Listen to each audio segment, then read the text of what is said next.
And when you're feeling guilty and ashamed about the things you've done or not done, and I know that can get out of hand as well, it's often because there is a crooked little part of you that's aiming at the worst possible outcome.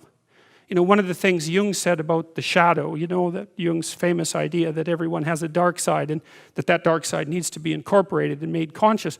Jung said that the shadow of the human being reaches all the way to hell. And he actually, that's the thing that's so interesting about reading Carl Jung, is he actually means what he says.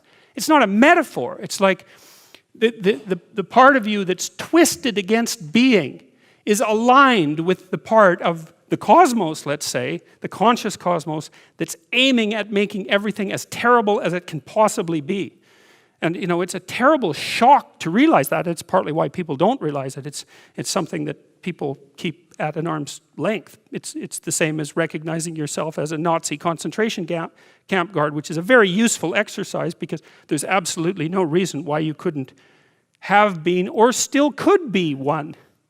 So, and if you think otherwise, then all the more reason for assuming that you would be unable to resist the temptation if it was in fact offered to you. And if you don't think it's a temptation, then there's so much that you don't know about human beings that you're not even in the game. Because if it wasn't a temptation, then people bloody well wouldn't have done it. And plenty of people did it, and it's no wonder.